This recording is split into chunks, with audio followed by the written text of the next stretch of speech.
And welcome, folks, to Out to Lunch here on WRMN, the voice of the Valley and the talk of the town. We are broadcasting here from Studio 14, serving you, the Fox River Valley area. As always, thank you, everyone, for tuning in today. We hope that you are enjoying this time here. It's always a beautiful day here in the neighborhood here on WRMN. Don't forget, you can watch us on YouTube. You can hit that subscribe button, click that notification bell so that you can always keep yourself up to date and in the loop with what's happening here in the Fox River Valley and what's going on here on WRMN AM 1410. Now, of course, here we like to talk about lots of things happening in the community here on Out to Lunch, right? So we talk about different businesses and organizations that really help the community. And we want to talk to you a little bit here about real estate, right? Real estate is very important. Sometimes maybe you are a new buyer out there and you don't really know where to start. You don't know what you're going to buy, what location you're going to live in. You want to see different houses. You want to see these different homes that are offered in the community, but you kind of don't really know where to start. You want to be able to have a trusted real estate business that is there to help you, right? So today we've got Andrew Stoll. He is here with us in studio today. Thank you so much for joining us today. How you doing? Hey, good. Thanks for having me. Of course, as always. Now, Andrew, you are with Stoll Real Estate, and you founded Stoll Real Estate back in 2016. You opened your office here in downtown Elgin back in, it was 2017, correct? Yes.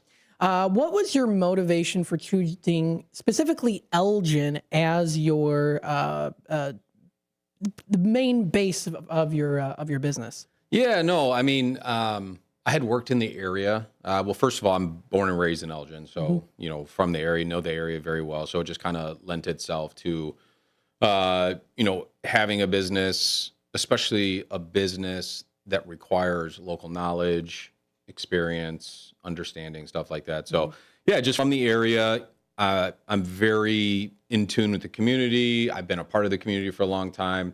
I actually worked with Jeff Myers as the videographer for the city of Elgin. Oh, nice. For a very long time. That's yeah, awesome. Shout out to Jeff Myers. And so I worked with the city for quite a while in that capacity. Then I got into real estate, and you know, I was looking at different areas in the Fox Valley, you know, to kind of have a base for the business. And at the end of the day, just it settled on Elgin. It just made sense. Yeah. And that, you know, our location, it's a beautiful location on Chicago Street. One of the best offices, in my opinion, you know, in the downtown area. So couldn't pass it up. And the rest is history. Yeah. There you go. Awesome.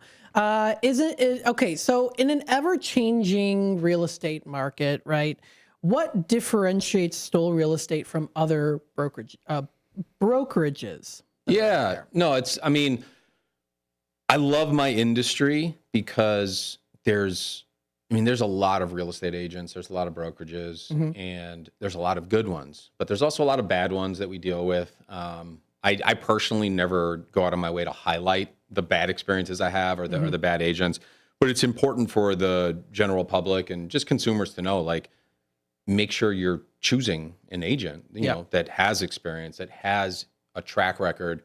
And in today's day and age, you need to have an online presence. Yeah. You got to have some Google reviews. You got to have like some social media.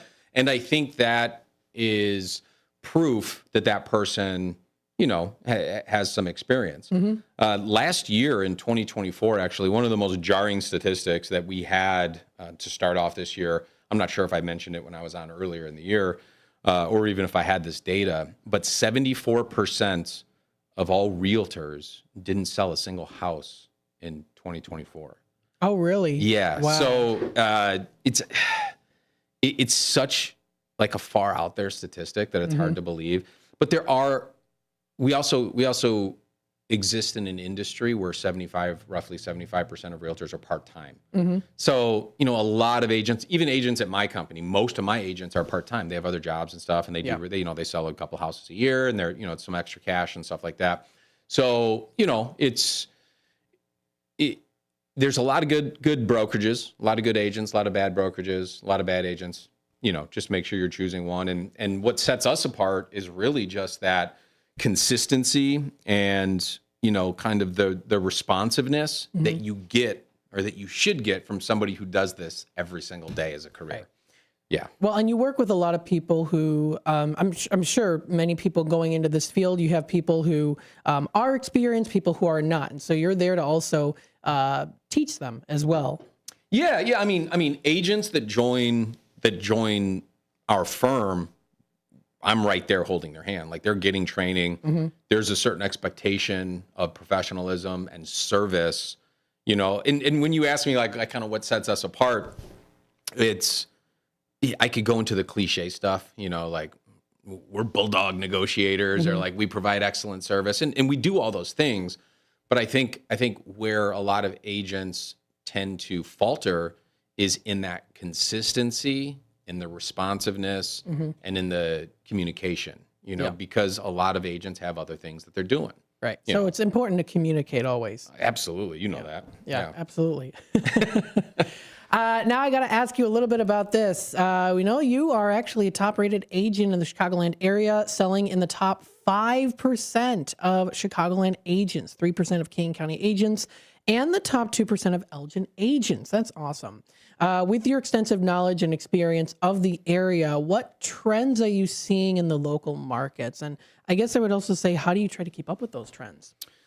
Yeah, we were talking about this before we started here, and I was on in January of this year, and now I'm on in November, 2 of the 3 slowest months of the year. Not that has anything to do discussing, annual markets and stuff like that. So I mean, right now we are in the slowest time of the year. After about June. So I would just say, just to put it generally, July through January, the market just slows down little by little, month after month, right? Yeah. And then starting in February, the date that traditionally is used is the Super Bowl. So a lot of agents will say after the Super Bowl it gets busier. Homeowners they start preparing or thinking about putting their home on the market in the spring. Buyers are like, okay, it's going to warm up a little bit. Maybe leases. I feel like a lot of the spring market does coincide with leases ending. So renters that want to become buyers also enter the market. So with that said, this year is very similar to the last couple years, where it's a little odd, it's inconsistent. Like, we're selling houses, and my team is having a relatively good year. We put in the work, we put in the effort, but with that said, home values, and now I'm going to get into the good stuff after all that. So home prices are still increasing. On a national level, they're still going up about 3.5% to 4%. Okay. It's no different locally. Home values are going up. That's primarily due to low inventory. But there are some key statistics that have been changing. So days on market are increasing. So it's taking longer to sell houses. Price reductions. More sellers are having to reduce the price of their home when they're selling. And that's also an indication of buyers not meeting the demand that sellers, think is going to be there. Yeah. Another really interesting thing, and I just read this yesterday, is that more sellers than in recent memory, when they can't sell a house, instead of taking it, when the house comes off the market, instead of putting it back on, they're just taking it off. They're just saying, okay, I can't get what I expected to. I'm not even going to sell it then. Whereas traditionally, sellers that are motivated are just going to reduce the price. They'll do what they have to do. So a lot of key metrics as far as the market's concerned indicate I don't see like a big crash happening. Like home values are still going up, inventory is still low, but there are things that are changing, which are going to make it a better market for buyers, because it's been a very strong seller's market, and it's still a seller's favored market, but buyers are getting a little bit more leverage than they've had in years past. Okay, so we're seeing that trend going on here. And then for area homeowners who might be considering selling, what should they know about the current market? And if they don't know, you're there to help them. Yeah, of course. I mean, anybody who's looking to sell, especially right now. So just in the last couple months, earlier in the year, in the spring, I went on a couple listing appointments, which is I meet with the homeowner. I discuss the services that I offer. I don't win all the appointments, contrary to popular belief. So I don't win the business all the time. And there were two sellers that I had lost the business. They went with another agent, and they listed the house about $75,000 higher than my recommended price. Okay. Both sellers couldn't sell, and I got a call back that said, hey, we didn't sell, we may have made a mistake, like, can we talk? I won't get into any more details, but my point here is that it's not, when you're choosing a realtor too, it's not about knowing where the market's been, like we can all look at the statistics and the empirical data and stuff like that, but it's about like having the intuition and the experience to know kind of where it's going. Right. And so where it's going, like home sellers, back to your question, like what to expect if you're going to sell your home is right now, if you're going to list like now or December or January, and this goes for almost any year, it's slower. You're not going to get a premium price like you get in the spring. But if you have to sell, or if you need to sell, if you need to move, if you need to relocate or downsize or whatever, you just got to make sure you're pricing it accordingly for a slower market. Buyers expect to get better deals in the winter, as they should.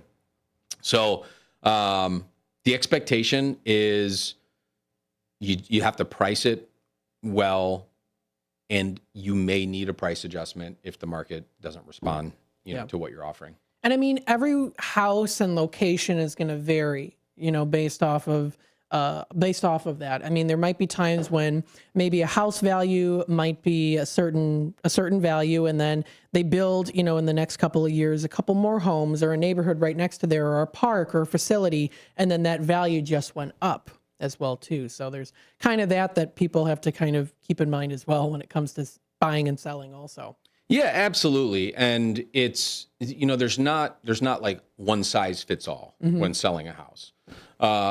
There's a lot of factors that go into a strategy to sell a house with the homeowner, and they're not all the same. It depends, like you said, like location, the style or type of house, the condition of the house, the current market, like all these things kind of factor into how we're going to price and strategize the sale of the house.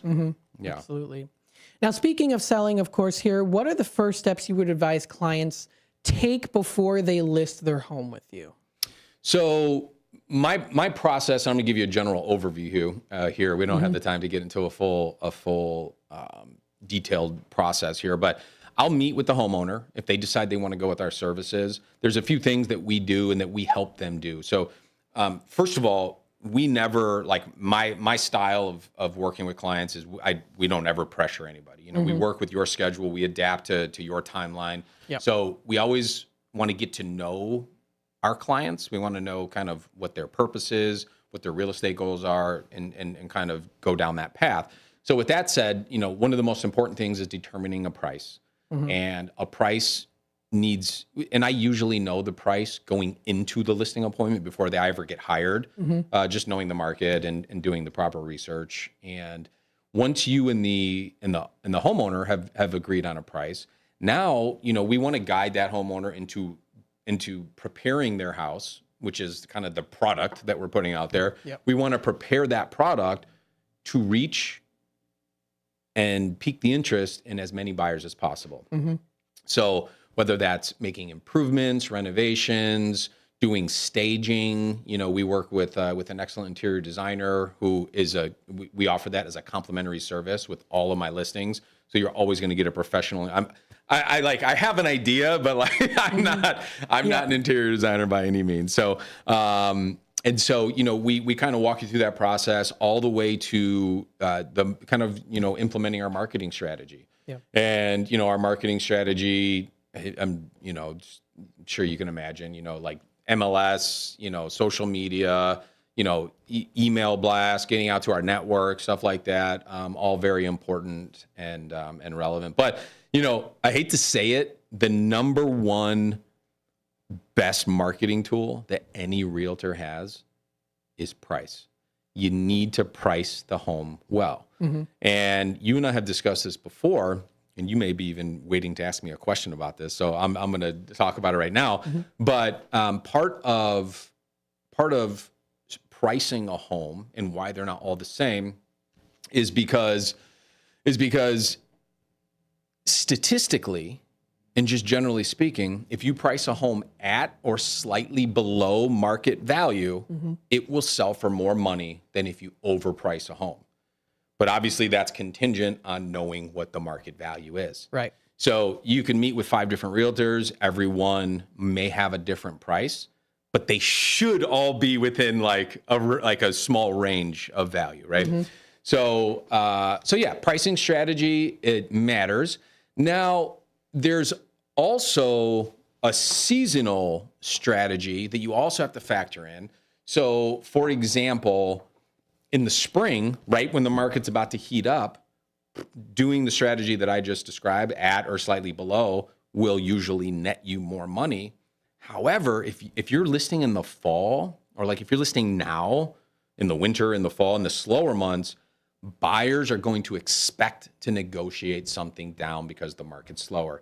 So the pricing strategy changes a little bit. It's not a one size fit all, like I said earlier. So you may want to build in a little bit of cushion.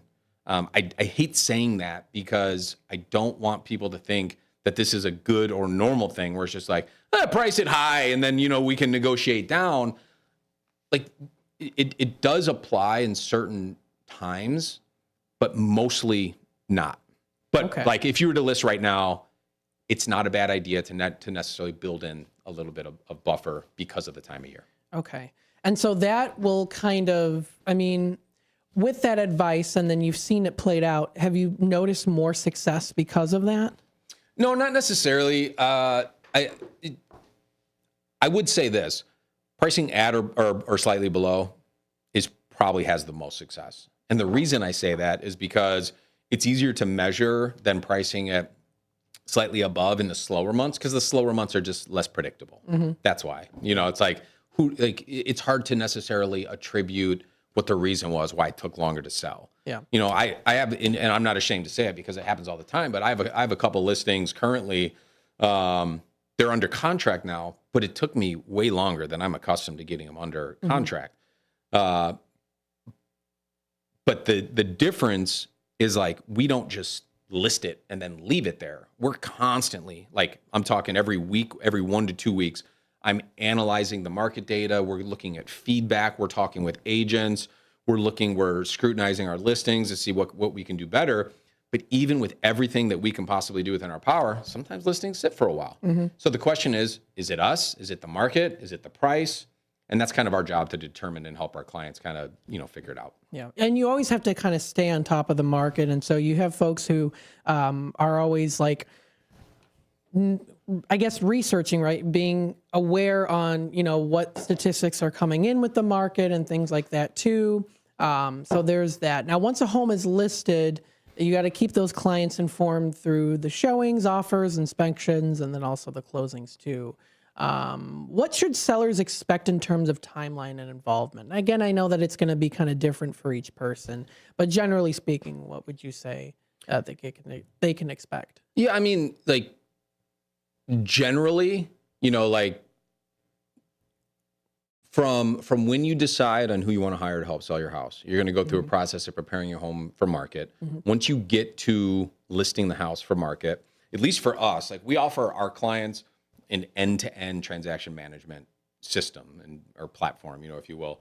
And so what we do is we put all the relevant dates, all the interactions, all the showings, all the showing feedback, tasks that me and my team complete and perform all go into this transaction management system where they have their own login information and they can see what's going on at any given time with the transaction. So it's really nice. There's a timeline.